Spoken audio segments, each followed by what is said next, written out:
Bonjour, merci de nous rejoindre dans cette émission Les Grandes Gueules sur Radio Espace. Vous nous regardez aussi à la télévision. Merci de votre fidélité, mesdames et messieurs. Merci à vous qui nous rejoignez à l'intérieur du pays. Vous nous écoutez à Bokeh sur 99.7, même fréquence du côté de l'Abbé, Kindia, Mamou, j'en passe. Merci à vous qui nous rejoignez à l'international grâce, entre autres, à Sola Media.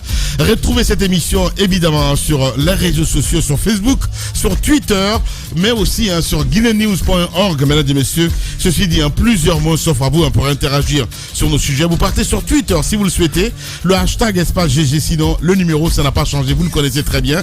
00224 657 39 13 13. Avec plaisir, nous allons prendre en compte vos messages dans la deuxième partie de l'émission. Week-end politique des plus remuants en Guinée, on en parle ce matin. D'abord, oui, il faut le rappeler, avec la première comparution d'Aboubacar Sidiki Diakité, alias Toumba, orateur de sang-froid, qui, dès les premières minutes de son allocution, imprime donc une nouvelle perspective au procès des massacres du 28 septembre. Plus tard, en fin de semaine, l'annonce de l'obtention d'un accord sur la durée de la transition guinéenne, suffisante pour susciter dans la cité une vague de commentaires d'interprétation. L'accord qui attend donc d'être entériné début décembre par la CEDEAO fait déjà l'objet de réserves majeures émanant des acteurs politiques nationaux. Il dénonce un non-sens et un recul donc des émissaires de l'institution sous-régionale face au CNRD. Comment on en est arrivé à cet accord? Nous posons cette question ce matin chez les Grandes Gueules sur Radio Espace. Que sait-on de la date de l'enclenchement donc du compte à rebours? Quelle réaction de la classe politique guinéenne? On débat ce matin dans notre émission. Les GG, c'est parti jusqu'au port de 11h sur Radio Espace avec vous, mon cher Antoine Kourouma, bonjour. Oui, bonjour Lamine, bonjour à tous. Bonjour à vous, Mohamed Mara, bonjour. Bonjour Lamine, bonjour à tous. Bonjour au RPG Arc-en-Ciel et à l'UFDG ce matin. Oui, vous savez, il y a des débats qui naissent parfois dans ce pays, vous ne comprenez pas. J'ai juste fait un post pour rappeler qu'hier, cela nous faisait l'an 2 de la coupure d'Internet en Guinée. Eh bien, c'est parti dans tous les sens. J'ai eu notre cousin, Moustapha, comment il s'appelle? Mami, justement, Djabi, qui alors avait été accusé par quelqu'un sur ma page d'avoir été l'un des instigateurs de cette histoire. Bon, personnellement, je n'y croyais pas. Il s'est défendu, mais ça ne l'a pas suffi. Il l'a capturé, il a ramené le débat chez lui. C'est devenu un débat extrêmement intéressant. Mais là où ça devient intéressant, c'est que ce matin, je vois quoi? Le débat, il a été transporté à l'intérieur de la plateforme du parti. Et désormais, moi, en tant que journaliste, je n'ai pas d'autre choix que de réveiller cette histoire parce que, rappelez-vous, c'était une violation d'un des tout derniers droits fondamentaux de l'homme reconnus par les Nations Unies. Et à l'époque, rappelez-vous le contexte, c'était fait pour empêcher justement que des résultats des bureaux de vote ne soient publiés. Les violences en ont été générées. Et puis, il y a eu des morts, mais aussi les entreprises qui n'ont pas pu travailler. Vous vous souvenez de cette grosse coupure. Alors aujourd'hui, ils nient la chose, arguant que Orange, c'était plutôt l'un des opérateurs qui avait des problèmes. Je vais soulever des questions là-dessus dans les jours à venir parce que déjà, des gens commencent à m'écrire là-dessus pour révéler les dessous de cette coupure. On va les mettre sur la place publique. Si les gens pensent que ce n'est pas important, une coupure d'Internet, eh bien, c'est priver les gens d'informations. C'est comme quand on ferme une radio dans un pays. Voilà, Mohamed Mara. Allez, bonjour Ahmed Kourouma, bienvenue. Bonjour Lamine. Voilà, il est là également. Ruby, bonjour. Bonjour. Voilà, bonjour à vous Jacques Léoa Leno. Bonjour Lamine, bonjour à tous. Bien, Mohamed Mara, c'est incroyable. Oui, susciter le débat. Bah oui. Après, on ne comprend pas. Il y a beaucoup de facteurs. Ils ne comprennent pas les enjeux, c'est ça en fait. On se souvient très bien qu'il y a eu beaucoup de choses, beaucoup de non-dits, il faut le rappeler en tout cas dans cette histoire. Madame Miro nous a rejoint évidemment dans cette émission ce matin avec Tamba Zakari Milimono. Mon cher Tamba, bonjour et bienvenue. Bonjour Lamine, voilà. Bonjour à tous. Bonjour madame et bienvenue. Bonjour Lamine, bonjour à tous. Ouais, un peu grippé, c'est ça? Un peu grippé, oui, mais permettez que je partage cette expérience que j'ai vécue le week-end avec le cortège du président, qui se rendait certainement du côté de... Je ne sais pas s'il partait dans sa plantation ou pas, mais j'ai vécu le pire moment de ma vie parce que dans la voiture, j'étais avec ma mère qui était venue pour ses soins. Malade, diabétique, hypertendu, asthmatique, tout ce que vous pouvez savoir d'une vieille personne. Et puis avec ma fillette de 2 ans. Vous savez, 36, vu qu'il y a les travaux là-bas, c'était complètement bouché. Moi, j'ai vu les motos derrière, ils ne pouvaient même pas passer. J'ai fait des efforts pour me ranger, pour que l'un des motards puisse passer, pour aller au rond-point, négocier pour déblayer un peu pour que le cortège puisse passer. Ouais. Alors, quand ils sont passés, ils ont négocié. Nous, on est vite passés. Nous qui étions devant, on nous a dit de passer rapidement. On est passé. Alors, plus loin, on a vu qu'ils arrivaient, on s'est rangé. On s'est rangé. Ils sont passés près d'1 minute 30 après, il n'y avait rien derrière. On a continué à rouler. Dans le rétroviseur, parce que moi je badine avec tout, sauf avec les cortèges, avec les ambulances. Ouais. Dès que je vois, je me range. Ouais. Alors, dès que j'ai vu dans le rétroviseur, je me suis rabattu carrément. Je me suis rabattu, mais cela n'a pas empêché leurs engins sur lesquels il y a la mitraillette là, ouais, de venir de cogner le flanc arrière de la voiture. Il passe, il y a un 4x4 noir, vous savez, leur 4x4 blindé. Il est venu s'arrêter à mon niveau pour me fixer près de 30 à 45 secondes. C'est le pire en fait. Ouais. Je n'avais pas d'autre choix que instinctivement, j'ai baissé la vitre, je l'ai fixé aussi. Ouais. Je l'ai fixé, mais après ils sont passés. Ils ont brisé le pare-brise arrière d'un autre citoyen qui était sur du côté de Gomboya. Vous savez, la chaussée, elle est restreinte là-bas. Ouais. Donc les gens, surtout que certains garent par là, ceux qui venaient de traverser n'avaient d'autre choix que de garer à côté de ceux qui étaient rangés. Un véhicule blanc comme ça, ils ont brisé, ils sont passés. Je voudrais leur dire que les citoyens aussi sont sur la chaussée et leur vie compte. Ouais. Leur vie compte. Moi, j'étais avec un bébé, j'étais avec une vieille personne. Je me suis rangée. Vous allez voir le flanc là où ils ont touché. Je n'ai pas compris en fait. Ouais. Parce que j'imagine que si j'étais sur la chaussée, ils m'auraient marché dessus. Mais je n'étais pas sur la chaussée. Ouais. Je me suis rabattue carrément. Qu'ils fassent attention. Ouais. Je pense que la personne dont ils ont brisé le pare-brise, on ne sait pas comment la personne là gagne sa vie. Ils ne savent pas si le véhicule appartient à cette personne. C'est peut-être un chauffeur qui se débrouille. Ouais. Si vraiment la justice doit être la boussole, je pense qu'ils doivent retrouver cette personne. Moi, pour moi, je n'en parle pas. Moi, je saurais m'en sortir. Ouais. Mais franchement, qu'ils fassent attention. Ils font des victimes sur leur passage. Le président n'a qu'à comprendre qu'il fait son cortège, on le respecte. Mais on est là. S'ils font ces cortèges-là, c'est parce qu'il y a des citoyens qui les habillent, qui achètent tout ce qu'ils ont, la glace à leur contribution.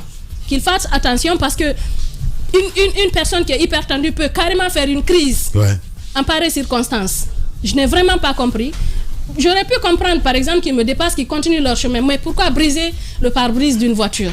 Ils auraient pu, peut-être si la personne était en mauvaise posture, arrêter la personne, faire d'autres choses. Mais c'est signe de violence et je pense que ça ne devrait pas continuer comme ça. Ça ne devrait pas marcher comme ça. Voilà, madame, hein, le message est passé.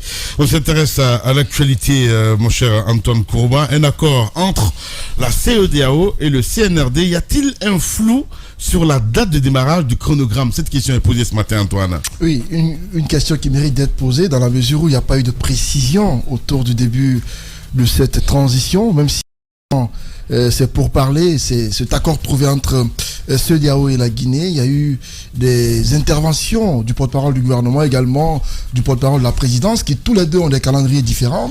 Si l'un dit que la transition a commencé le 5, l'autre dit que c'est au mois de mai. Et les grandes gueules. Lorsque Ousmane Gawal a fait la communication chez nous, Sané, qui est la médiatrice, a fait le calcul. On a trouvé que la transition guinéenne finissait au mois de mars 2025. Alors, avec la rencontre avec les experts de la CEDEAO, il a été convenu différents points. Et celui-là qui a le plus retenu les attentions, c'est celui qui indique la durée de la transition à 24 mois. À 24 mois, mais validé par les chefs d'État lors de la prochaine conférence des chefs d'État, avec une implication du médiateur de la CEDEAO pour la Guinée. Alors, côté guinéen, on a tous suivi que le président, dans sa communication, a indiqué que la transition commençait en janvier 2023, c'est-à-dire 2023, la transition guinéenne commence. C'est pratiquement ce que retiennent la plupart des citoyens et autres acteurs sur le terrain, sauf que les chefs d'État de la CEDEAO ne se sont pas encore prononcés sur la validation ou non de ce chronogramme proposé à l'issue d'un accord, même si je sais qu'ils vont s'aligner derrière la position de leur mandaté sur le terrain, parce que ce sont eux qui sont en mission pour le compte de la Guinée. Il est évident que ils vont certainement rester derrière ceux-ci, puisque c'est eux qui sont venus tâter le terrain pour travailler avec les experts guinéens, parce qu'il était prévu qu'ils viennent en Guinée essayer d'évaluer le chronogramme tel que proposé par les autorités de la transition. Cela a été fait sans que l'opposition ou la classe politique ne soit associée. Et cela s'explique par le fait que l'opposition, depuis un certain moment, dit qu'elle n'a pas été associée au choix des facilitatrices. Il n'est pas d'accord avec la façon par laquelle on a mis en place le cas de dialogue. Donc à ce niveau-là, il y a eu une tentative de la part du médiateur de les rencontrer. Oui. Vous avez vu qu'il y a eu des soucis par rapport à cela. Alors, j'ai suivi ces déclarations faites par les acteurs politiques de l'extrême droite ou gauche, en tout cas de l'aile de l'opposition, qui ont fait des déclarations pour un peu dénoncer ce chronogramme. Quelques-uns disent qu'ils ne comprennent pas comment ça a été fait ainsi sans eux, ils ne savent pas quand ça va commencer véritablement, mais dans l'un ou dans l'autre cas, je pense que finalement c'est ce qu'on redoutait, c'est ce qui arrive finalement. C'est-à-dire, si au départ d'aucuns ont dénoncé les 36 mois, désormais c'est plus que 36 mois. On va à plus de 36, près de 40 mois pour la transition guinéenne. Et à ce niveau, le CNRD a fini d'épuiser pratiquement 2 ans de transition, voire plus d'une année de transition, à cause des discussions parfois stériles, inutiles, parfois à cause des positions souvent tendues et parfois assez dures de certains. On n'est pas allé à l'essentiel, on s'est contenté de se disputer sans aller autour de la table. Aujourd'hui, la question que je me pose, comment va-t-on arriver à inverser ce nouvel accord? Parce que la CEDEAO, désormais, va selon ce que la Guinée lui propose. Est-ce que l'opposition guinéenne va-t-elle réussir à changer cela, ou est-ce qu'elle va encore demander une autre médiation? Parce que c'est elle qui a réclamé la CEDEAO. Et la CEDEAO est venue à travers sa méthode pour trouver les 24 mois. Est-ce que l'opposition, telle que je la vois aujourd'hui, a cette capacité de pouvoir inverser la donne? Sinon, je redoute fort. Finalement, c'est le CNRD qui sort victorieux de ce bras de fer hyper tendu. Le CNRD, finalement, s'en sort avec le souhait qu'il a toujours caressé, celui de faire une transition de plus de 3 ans. Et il a obtenu, parce que si on calcule, si ça commence en 2023, on finit en 2025. Ce que l'opposition ne voulait pas du tout. Et pour moi, les grands partis politiques, les partis politiques qui savent que les militants, c'est l'heure pour eux d'aller remobiliser les troupes. Parce que les élections arrivent pour bientôt. Merci beaucoup. Au lieu de passer leur temps à critiquer, à dénoncer, alors qu'il y a des élections qui arrivent, je crains que, à force de trop tirer sur la corde, que l'élection arrive qu'on ne soit pas prêt. Merci beaucoup. Allez-y, mon cher Tama. Alors, jusque tard hier, nous nous préoccupions de savoir comment est-ce qu'on en est arrivé à ce chronogramme, enfin plutôt à cette durée de 24 mois. Et donc, Lamine, ce que l'on en sait, et que nous livrons d'ailleurs ce matin, le voici. En marge du sommet, je crois que c'était le 70e sommet des Nations Unies, vous savez, il y avait une représentation guinéenne, le Premier ministre et d'autres acteurs qui étaient présents avec les discours qu'on a pu entendre. Donc, en marge du sommet des Nations Unies, effectivement, la délégation guinéenne a pu à la fois rencontrer les Nations Unies, mais aussi, en parlant des Nations Unies, je parle bien du secrétaire général des Nations Unies, mais aussi des représentants de l'institution sous-régionale, la CEDEAO. C'est là que plaidoyer doléance a été posé pour dire, écoutez, nous sommes à couteau tiré sur la durée de la transition en République de Guinée. Vous avez même brandi des menaces avant d'avoir épluché nos préoccupations, celles mêmes qui ont conduit à ces 36 mois de durée, certes qui n'ont pas encore été validés par le président de la transition, par décret, quoi qu'il en ait pris acte. Et donc, la doléance a été de solliciter auprès de la CEDEAO l'envoi de techniciens, d'émissaires techniciens, qui viendraient examiner point par point le chronogramme qui a été soumis par les autorités de la transition sur les 10 points en l'occurrence. Lamine, après plusieurs insistances, c'est ce qui s'est passé. Donc, des émissaires techniciens venus de la CEDEAO sont donc arrivés à Conakry et à leur tête, le médiateur en titre, Boni Yahi. Le travail a donc procédé de cette façon-là. Tout premièrement, j'ai envie de dire, le support documents à l'appui, la démonstration qui va avec, qui conduit à cette durée de 36 mois, a été soumis aux techniciens de la CEDEAO. Dès lundi. Voilà. Donc, ils ont reçu cette documentation-là, amplement et détaillée. Ils ont donc pris le temps de travailler là-dessus, je crois 48 heures, de travailler sur cette proposition qui leur a été faite. Ce travail, donc c'est vraiment c'est des contractions, on analyse chacune des étapes, et puis on se retrouve avec ce calendrier des 24 mois. Les grandes gueules. Ça aurait été un véritable tiraillement s'ils avaient été mis en face. Et donc, le document des 24 mois va donc revenir à la partie guinéenne qui va l'étudier. Donc, cette fois, c'est la proposition de la CEDEAO qui est examinée par les techniciens guinéens.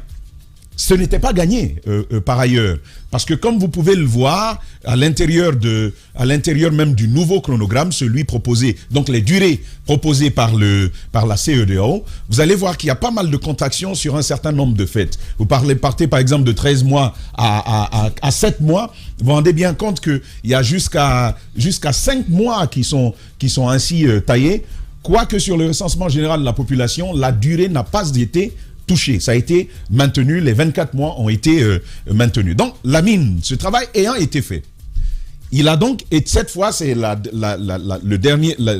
dernière étape, une contre-proposition va donc être soumise finalement aux partis. Pour faire court, on va s'accorder sur cette durée-là. Mais c'est important de le préciser. Moi, il y a deux éléments quand même qui retiennent mon attention parce que c'est l'objet de notre réflexion de ce matin. La déclaration a donc été faite comme ça. La Guinée a pris... À dessein ou pas du tout? La Guinée a pris l'avant de la chose pour déjà communiquer parce que forcément, le pays savait qu'il y aurait des tensions sur ceci ou sur cela. Et donc, on met un peu l'institution devant le fait accompli, vu que le document, il est paraphé, le document, il est... Ça, c'est important. De part et d'autre, c'est un accord convenu de cette façon-là. Alors, on pose la question de la durée. Mais avant la durée, vous allez bien voir qu'il y a cette expression. On parle de contenu dynamique. Compromis dynamique. Et déjà, c'est un compromis. On s'est accordé de dire on va aller sur 24 mois. Cela dit, on ne perd pas la réalité qu'il peut y avoir des manifestations entre-temps.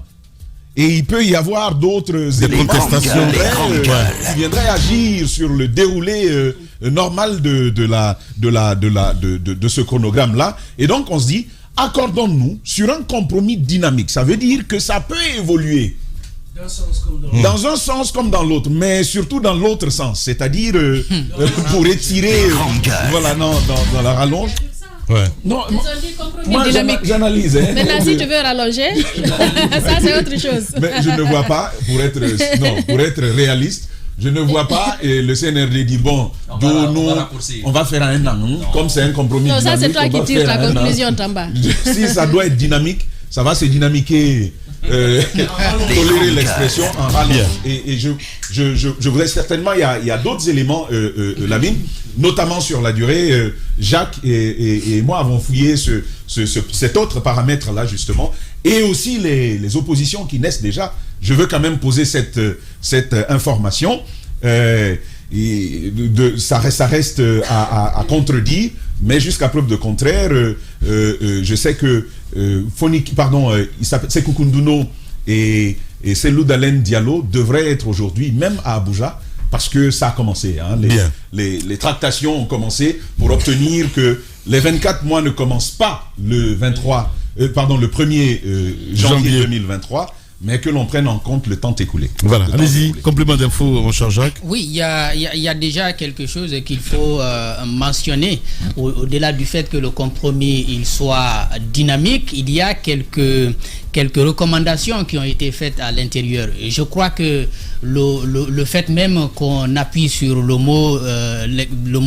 l'expression compromis dynamique, tout son pesant d'or, parce que la recommandation principale, la partie guinéenne a demandé au médiateur de parler au chef d'État, donc d'aider à mobiliser des ressources, mais également à apporter l'appui technique et financier. C'est vrai que l'appui technique n'a pas manqué depuis que la Guinée organise des élections, mais pour ce qui est de l'appui financier, l'argent ne vient pas beaucoup de la CEDEAO, peut-être même pas. Donc c'est de dire, vous voulez que nous respections votre proposition, c'est-à-dire les 24 mois, comme en tout cas le président Ambalo s'est prononcé plusieurs fois, nous demandons de l'argent. Donc aidez-nous à avoir de l'argent pour pouvoir respecter toutes ces contraintes-là. Peut-être qu'il n'a pas dit fou, Ambalo à l'époque, on l'a pris pour un fou, mais bon, on se retrouve là.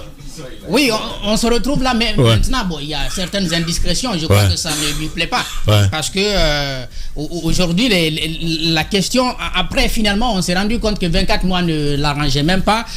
Il semble qu'on aurait demandé de venir à 15 mois. Sauf qu'arrivé à Conakry, Conakry a exigé, il y avait une condition, c'était de dire, sur la durée, on n'est pas focus là-dessus, mais les 10 points, on ne change pas. Donc, les 10 points, on les a étalés et effectivement, eux-mêmes, je crois, dans leur analyse, se sont rendus compte qu'ils ne pouvaient pas aller en deçà des 24 mois. Il y a quand même quelque chose qui manque. Et dans le chronogramme, peut-être que ce n'était pas la mission qui a été confiée à ces experts de la CEDEAO, mais c'était quand même important de faire une petite évaluation. Moi, je sais qu'en tant que Guinéen, je sais que sur la liste d'activités présentées, rien n'a encore absolument été fait. En tout cas, rien de considérable n'a encore été fait. Aussi bien sur la question du recensement général de la population et de l'habitat et pour autre chose. Donc, dès lors qu'on est d'accord que rien n'a encore été fait, on s'est dit que si on dit 24 mois, vous ne pouvez pas revenir en arrière. Parce que... c'est un alibi. Non, ça c'est un alibi. Dans un recensement, quand vous arrivez à évaluer, à même donner le coût de tout le travail est déjà fait dans la préparation.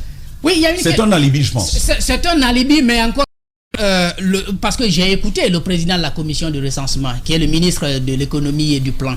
Il a dit ça commence en 2023. Ça c'est le gouvernement qui dit ça commence en 2023. Dès lors qu'on dit ça commence en 2023, vous avez les experts qui viennent faire quand même un calcul et qui nous donnent 24 mois.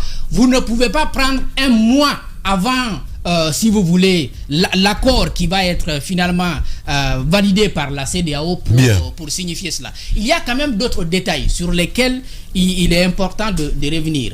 Parce que il y a quelques propositions qui ont été laissées comme telles. C'est la proposition, par exemple, des 24 mois pour le recensement général de la population et de l'habitat. Et beaucoup d'autres propositions qui ont été rabotées plusieurs fois. Et puis l'élection présidentielle, la partie guinéenne avait proposé, je crois, 5 mois. Mais finalement, ils se sont accordés à 8 mois pour organiser la présidentielle.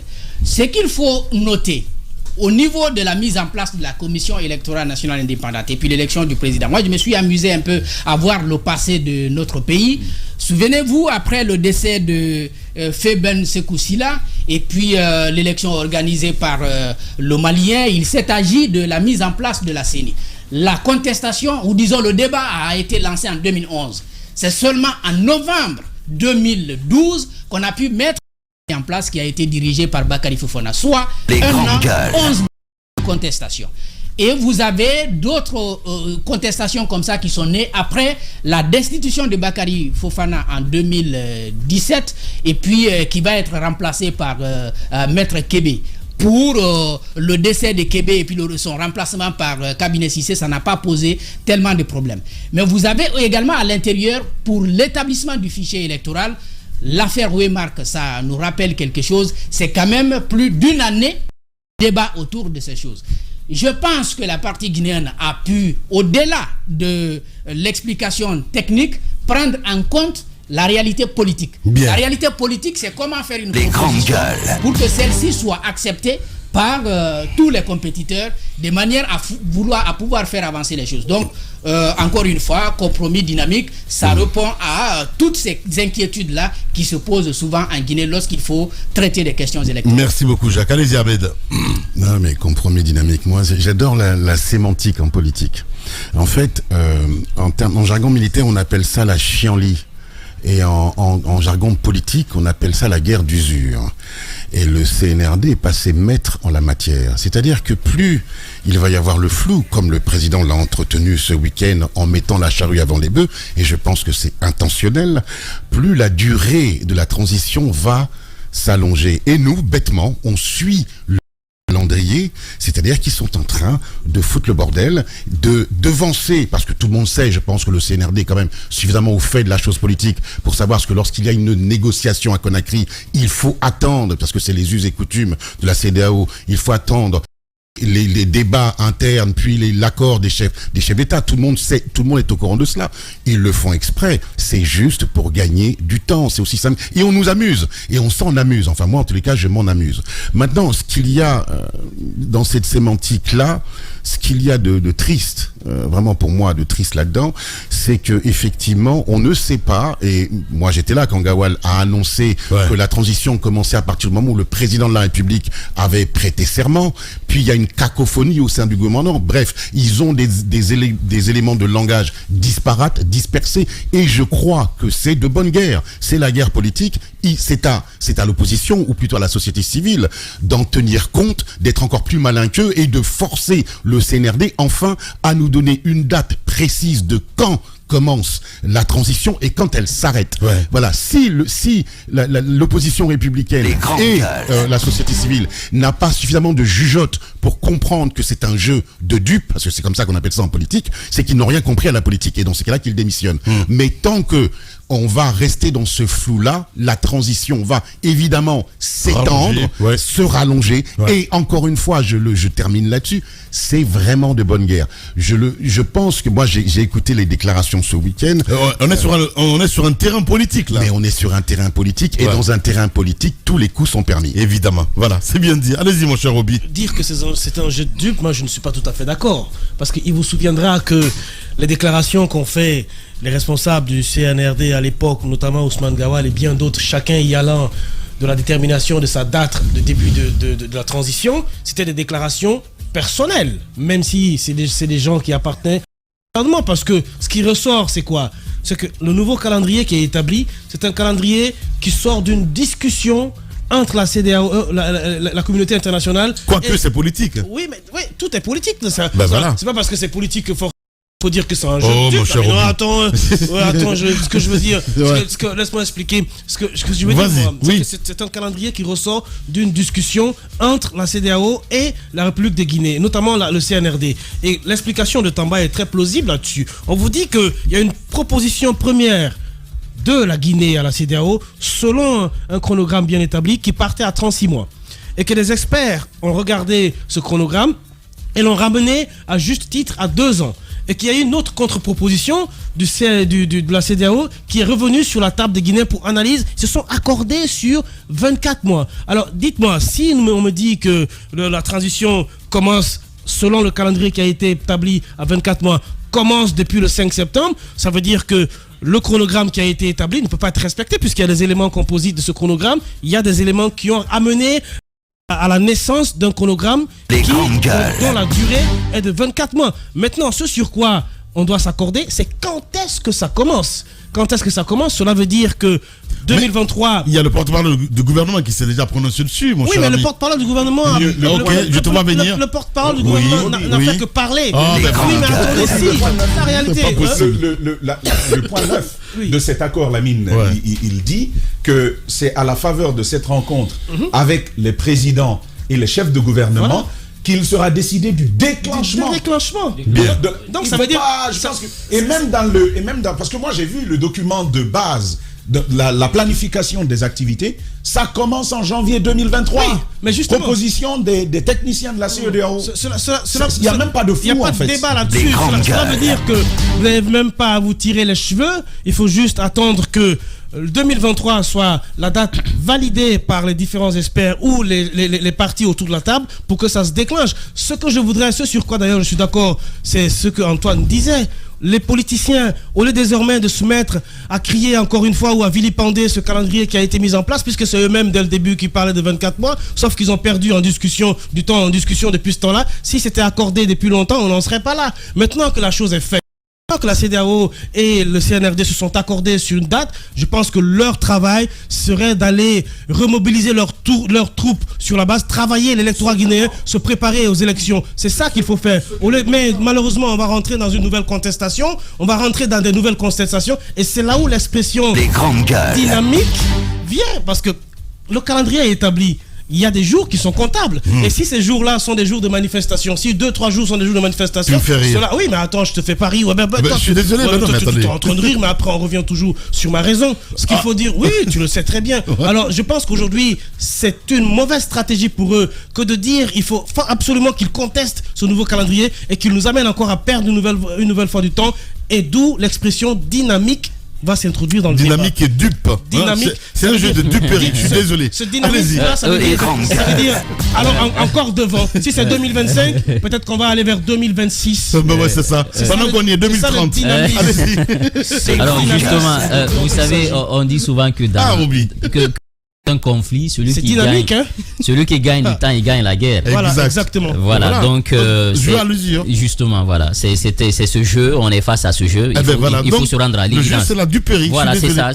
Il faut se rendre à l'évidence. Roby, s'il te plaît. Maintenant, sur le recensement général de la population, Roby, si tu permets. Oui. Normalement, si on regarde l'historique, le recensement, le troisième recensement. Voilà. Non, je ne rentre pas dans les détails. En principe, à partir du moment où le décret est pris, on devait commencer à compter. Parce que c'est d'abord la création du cadre institutionnel, ensuite organisationnel. Aujourd'hui, le cadre institutionnel est créé. Il y a un comité national de recensement et qui va être suivi par un comité technique de recensement et tous les autres organes. Donc, je pense que déjà, moralement, on doit se mettre à l'idée qu'on est dans recensement général. L'opération a commencé. Parce que quand on parle de recensement général, les gens voient juste la partie où on vient pour recenser les ménages et autres. Cette partie ne prend qu'un mois, en principe. Ce qui est long, c'est la mise en place du cadre institutionnel, organisationnel et la définition du budget. Je pense que ça, on n'aurait pas pu s'étaler sur 24 mois. Maintenant, sur le risque aujourd'hui, pas en fait à quand ça doit commencer. Parce que le gouvernement, déjà dans sa communication, dit à partir du 1er janvier. Alors, est-ce que l'opposition, en se déplaçant à Abuja, est-ce qu'ils vont amener la CEDEAO à revoir sa position? Ça, je ne pense pas, je ne crois pas. Et le risque aujourd'hui, Lamine, moi je pense que les questions centrales, c'est d'abord le retour de Cellou en Guinée. Ouais. C'est ça aujourd'hui le vrai débat. Évidemment. Le retour de Sidi Touré en Guinée. Parce qu'il y a quelque chose qui est en train de se dessiner, c'est l'implosion de l'opposition. Pourquoi? Imaginez que les deux, parce que n'oubliez pas que si on regarde les statistiques, l'UFDG, le RPG Arc-en-Ciel, ils viennent en tête. Il n'y a pas match. Justement, évidemment. Il n'y a pas match. Et maintenant, l'UFR, Sidi Touré, parce qu'en politique, il ne faut jamais dire jamais, la route elle est sinueuse, elle n'est pas linéaire, tout peut arriver. Parce que le pouvoir, on sait comment ça s'arrache aussi. Maintenant, moi je pense que le vrai débat aujourd'hui, ils peuvent s'accorder sur la durée. Parce que 24 mois dans la vie d'une nation, à mon avis, c'est rien. Mais sauf que le risque, c'est quand Cellou, on va convaincre Cellou à rentrer au pays. Sidi à rentrer au pays, et que, sachant que d'autres sont en détention, Kassori Fofana, les candidats jusqu'à preuve de l'instant du RPG Arc-en-Ciel, est-ce qu'il n'y a pas risque d'implosion? Le RPG va dire attention, nous on ne peut pas aller aux élections parce que notre candidat est là. Avec les différents candidats ou présidents divisé pour régner. Oui, président du parti.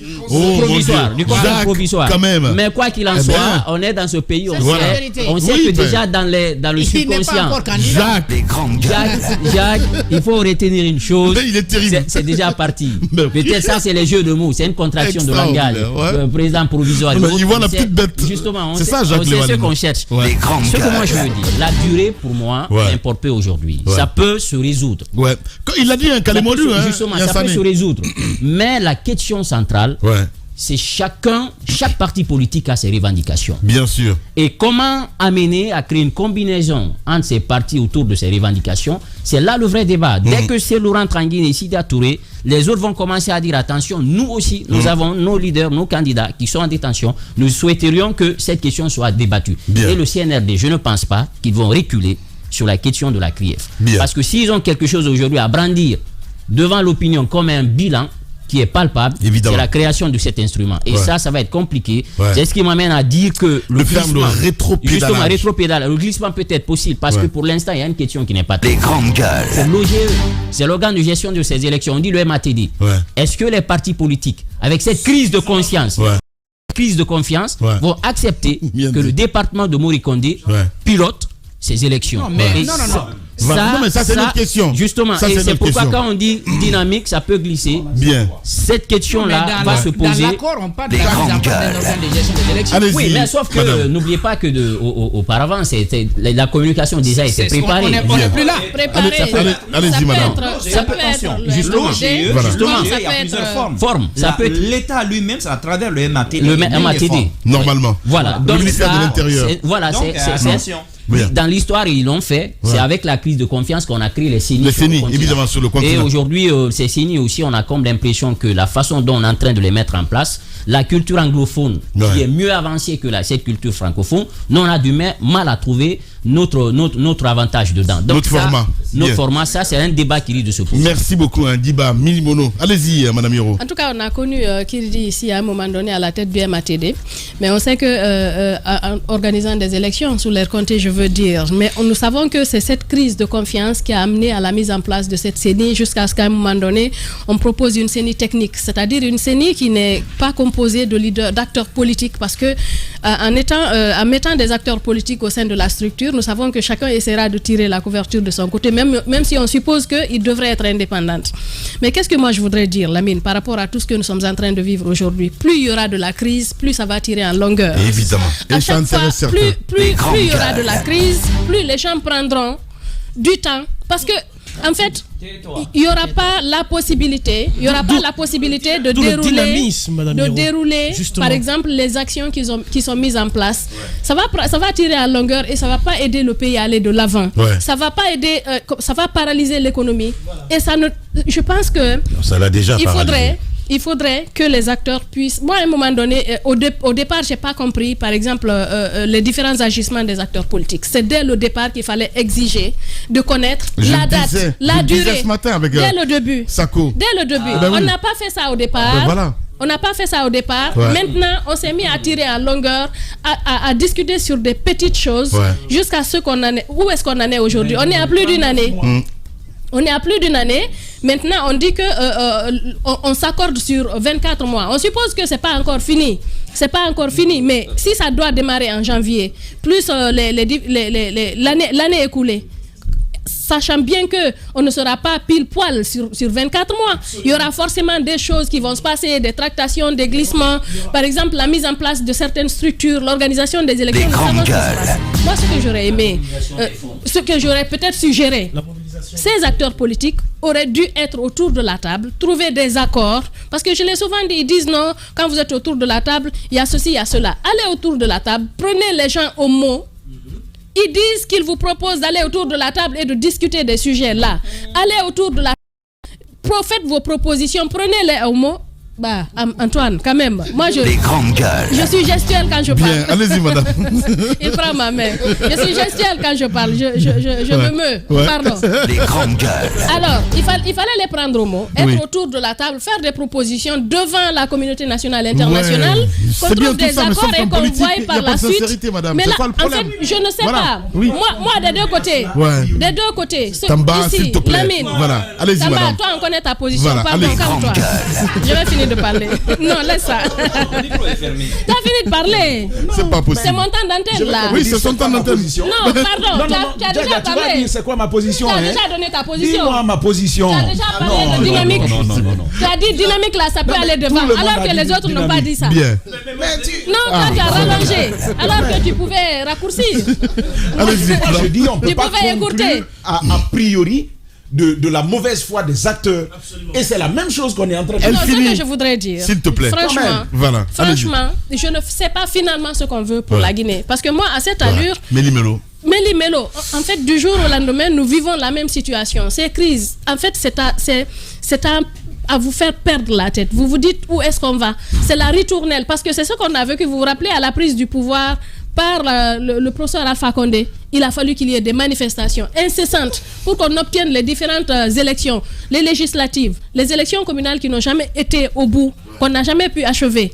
Et finalement, on est venu à ce troisième mandat qu'on a vécu dans le sang, avec des pertes en vies humaines. Mais nous revivons la même situation. Aujourd'hui, ça n'a pas changé. Nous revivons la même situation aujourd'hui. Mais qu'est-ce qu'on veut finalement pour la Guinée? Moi, je ne le comprends pas. Je ne sais pas. Moi, je suis même sceptique par rapport à l'issue. Vous parlez de 2025. Attendons de voir quand ça va s'arrêter. C'est bien. J'attends de voir le bout du tunnel. Voilà. Allez-y, mon cher Mohamed Mara. Le micro. Alors, pour ceux qui raffolent des écouteurs comme moi quand ils sont au volant, je ne sais pas si cela vous est arrivé, vous êtes au volant et puis vous recevez un appel, le téléphone n'est pas connecté à la voiture et vous cherchez frénétiquement vos écouteurs, vous les sortez, vous vous rendez compte que dans la poche du sac, ça s'est enroulé. Les fils, surtout les petits fils des écouteurs iPhone. Je ne sais pas si cela vous est arrivé, mais la panique qu'il y a dans ça, c'est ce à quoi on est en train d'assister.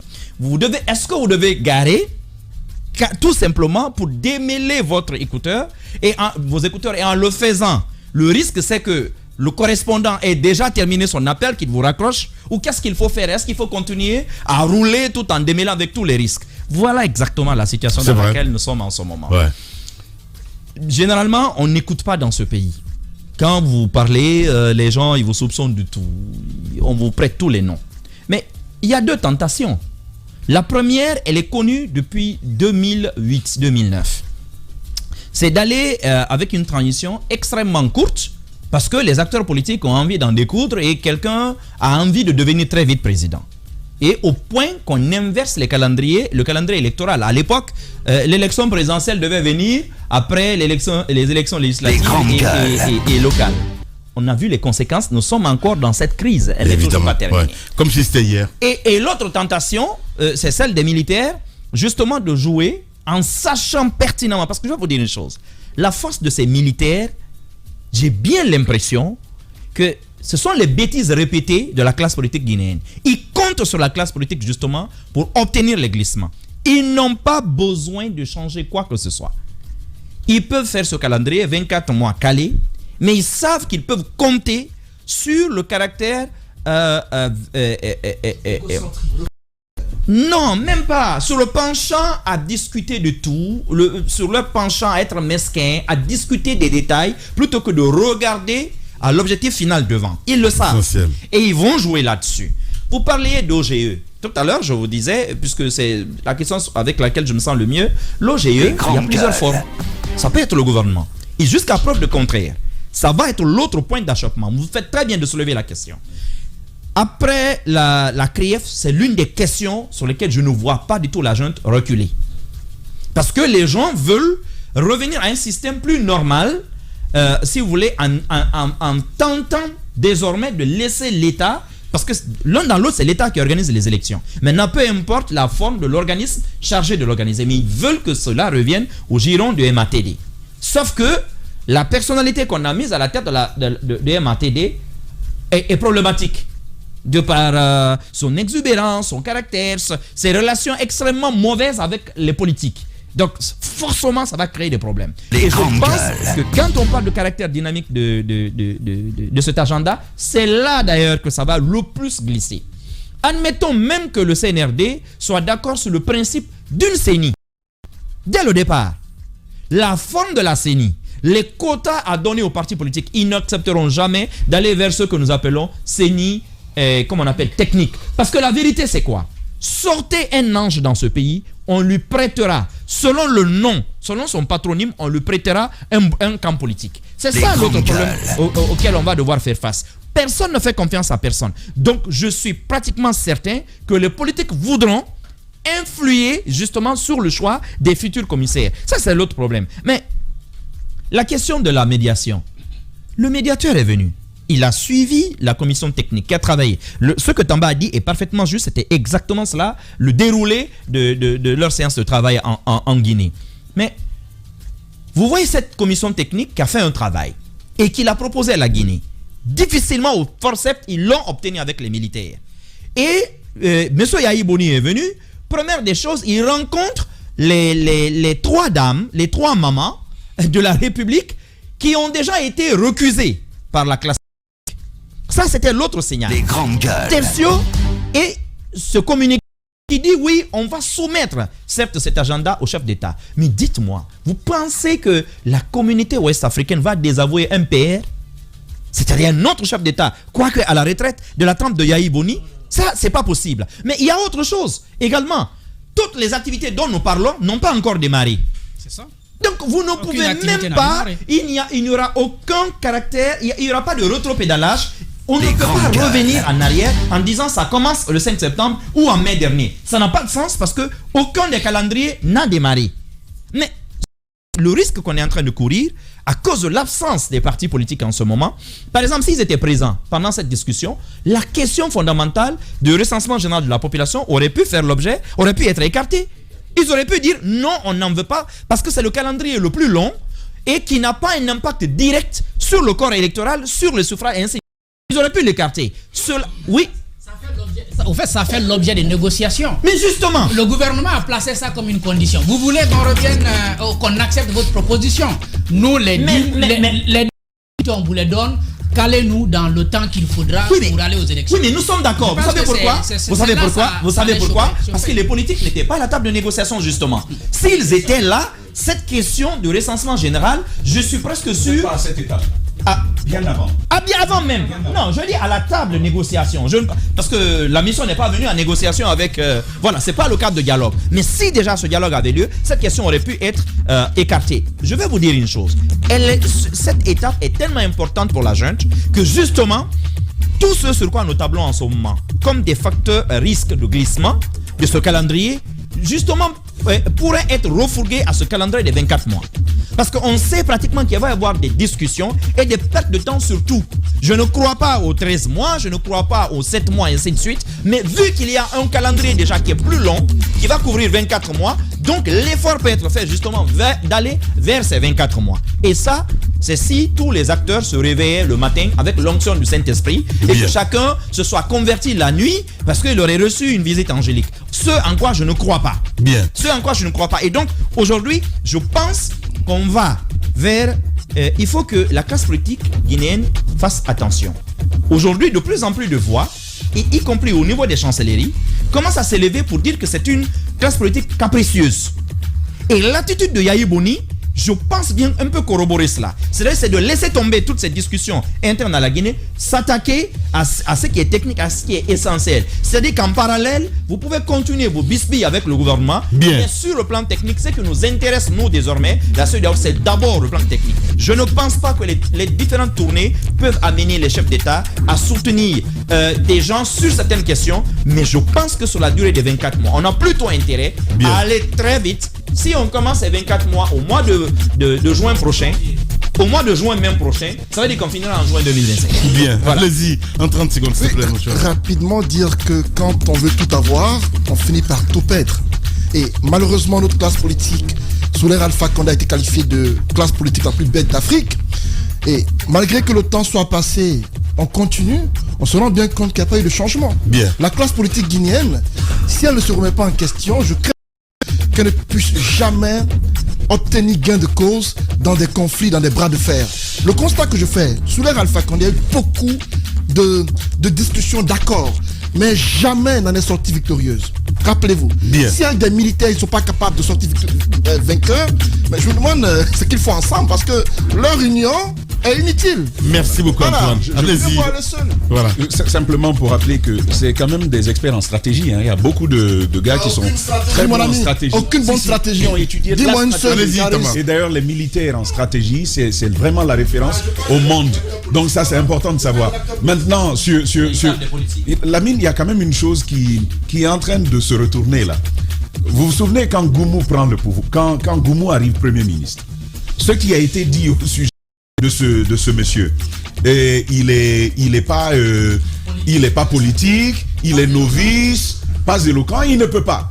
Ce monsieur, si les acteurs politiques ne font pas attention, c'est lui qui va les bouffer. Bien, allez, on reviendra dans la deuxième partie de l'émission, mesdames et messieurs, avec d'autres sujets, évidemment, des leaders politiques devant la justice. Procès donc des massacres du 28 septembre. Aboubacar Sidiki a quitté de nouveau à la barre ce matin. Nous allons faire un saut de ce côté, mesdames et messieurs. Et puis, cette question, justement, chez les GG ce matin, qu'est-ce qui justifie donc les 39 millions de dollars de budget? On parle de RGPH 2022. Les grandes gueules, on revient sous le coup de 10 heures avec notre médiatrice Aïssa Toussané.